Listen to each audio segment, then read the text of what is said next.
Health Secretary Wes Streeting has warned that resident doctors, formerly known as junior doctors, would choke the NHS by going back on strike amid demands for a 29% pay rise.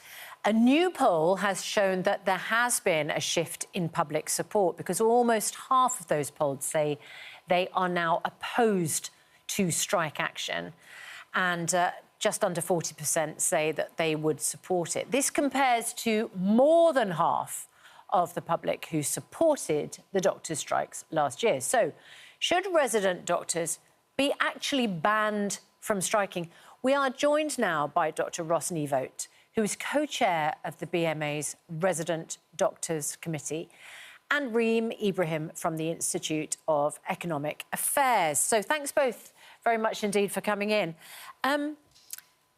Let's talk to you first, Dr. Nevote, because we were just talking as you sat down about the fact that you live up in Liverpool. You were at the parade on Monday. And of course, you work in the centre where a number of your colleagues at the hospital would have been called in to deal with a total catastrophe with what happened with the car and all those injured on Monday. It must feel to you ironic that in that week we now have the Health Secretary saying, don't strike over pay, you've got enough, and, you know, we don't want to stop the NHS working. Yeah, I mean, it's very frustrating because doctors obviously put patients first. That's the reason why we became doctors, right? The healthcare of the nation is incredibly important to us. And when these major incidents happen, I was around the corner when they did, doctors want to be involved. They want to help the patients that they came into the profession for. They just don't want to do it when, you know, part of that is done for free. So at the moment, because of the amount of pay erosion doctors have faced in every given week, one of those days is now completely unpaid compared to 2008. And when in a scenario where that's happening, over a period of time, the best and the brightest, the ones with opportunities to go elsewhere, to go to Australia, Canada, America, where they're paid and treated better, it seems like a no-brainer that we're going to lose those good doctors. And then eventually, the NHS is going to continue crumbling. Reem Ibrahim, the striking thing to me in that poll is that 40% of people do support the doctors going on strike, even though it would mean cancelled operations, loads of disruption. Isn't that because people know junior doctors' pay fell behind year after year? They know that the resident doctors do very difficult work and don't get paid a big salary, and actually they think they've got a fair case. Well, they do get paid a certainly large amount, and it's certainly untrue to say that... They get paid a large amount or a small amount? A large amount. I mean, I think it's certainly untrue to say that there is a particular day of the week that doctors are working unpaid. I mean, the BMA are using CPI, so they're using inflation in order to track what they think that they deserve to be paid, which has largely been discredited. So it's completely... Compared to 15 years ago, they get paid a lot less compared to other public and private sector workers? That's absolutely true. So let's have a conversation about where public sector spending is actually going. This is the fundamental point here. Public sector workers and the pay that they receive has to be seen in the context of public sector spending. And we already spend £200 billion a year on the NHS. Isn't it a labour market? If it was a labour market, then it would be in the private sector. That's the point. Why? This is a public sector. The public and the private sector have to compete for workers, and if the pay of public workers falls behind private workers, then people go and work in the private sector. This is the exact point. They don't compete. There is one national health service, and that is the problem with socialised healthcare. So I'd actually advocate... That isn't the case at all. There's lots of people who work in the private sector. There are countries around the world advertising in the medical industry, the majority of medical professionals work for the NHS. There are lots the National Health Service, the socialised healthcare system. Look, tell me if I'm wrong. As I understand it, lots of doctors have been leaving the NHS to go and work in other countries around the world because their pay has fallen behind. It's surprising to me to have somebody from the Institute of Economic Affairs who doesn't believe in markets. I absolutely believe in markets, but the NHS is not a market. It's a socialised healthcare system. That is the fundamental point.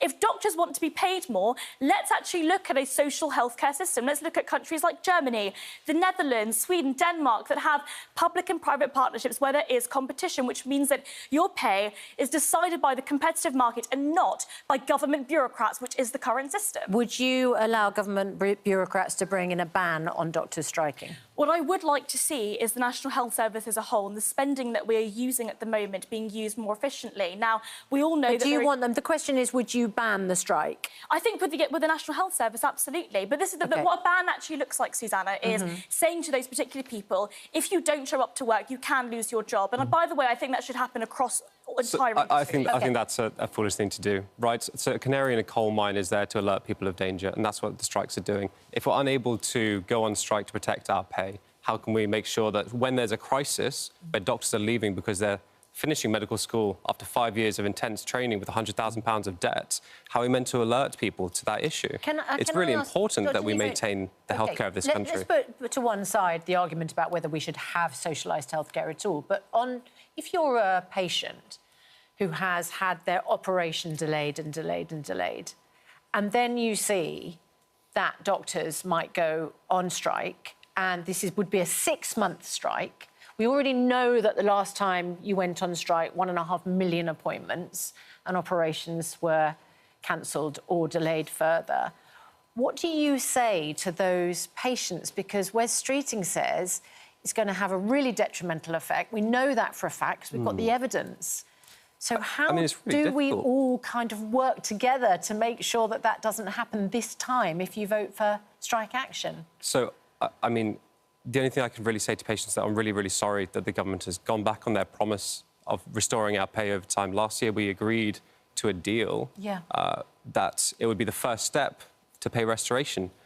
A journey to fair pay is what Wes Streeting said. And unfortunately, he wasn't able to commit to the second step. If you go on a journey and then stop at the first lay-by, that's not a negotiation, that's a betrayal. So you think this is a breach of what was agreed? It is absolutely a breach. And what happens if we accept this line down? Then next year it's a sub-inflationary pay increase again, the erosion continues, and then we lose the best and the brightest. And eventually, patients are the ones that suffer because they lose the best doctors of the country who have options to go elsewhere. Can you ask the exact same thing? And where does this continuously go? You've already received 22% pay increase. The question is, if the government now give in to these quite outrageous pay asks, where does that end? Are we going to see more strikes next year when you decide that the pay increase is not enough? Those numbers look outrageous because of the amount of pay erosion doctors have faced has been outrageous. It far exceeds... CPI has been largely discredited. As you said yourself, it far exceeds other public sectors in terms of the erosion. It's nowhere near the private sector. So if we want to make sure the doctors stay in the system where they're valued in the NHS and not go to other places where they'll be paid more... I mean, the danger for you, which is Wes Streeting's warning, he's trying to sustain public trust in the National Health Service against people who say they want to have a privatised system. Isn't there a danger that you make his job harder? So I think his job is already very difficult, right? He's balancing a lot of things, and I don't envy him whatsoever. I think there are strong arguments for a private care system. I think the NHS, however, is much better because if you look at the Liverpool situation, for example, those patients that got hit by the car, they should be cared for free. Those people should have an understting and that safety net that they'll be protected. In any European but the only way that we can make sure that the best doctors stay in the UK, in the NHS, which is one of the things that sets us apart from the rest of the world, is by paying them appropriately. Thank you both very much indeed. We've got a number of comments on this. An anonymous viewer has emailed in, I'm an endoscopy technician for the NHS. I remove polyps, I take biopsies, I clean scopes, I admit patients and help with their recovery. All I get is £12.60 an hour. I could work in a supermarket and earn much more. Gavin says, although many of the junior doctors earn a reasonable amount of money and significantly more than the minimum wage, they are under an incredible amount of stress and pressure. Our lives are literally in their hands.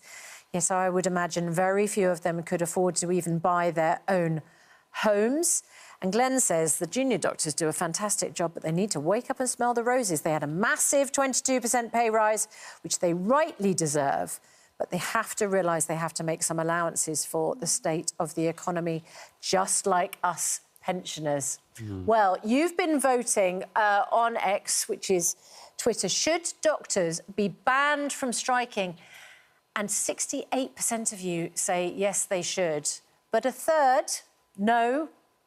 And a lot of people getting in touch this morning to say it is still a right to strike and express your opinion through industrial action. Thank you very much Thank indeed. you very much. Thank you. Thank you. But it does seem to have opened up a whole quite painful and sensitive conversation about how we fund our National Health Service. That's right. In the meantime, we'll have a look at the weather with Alex.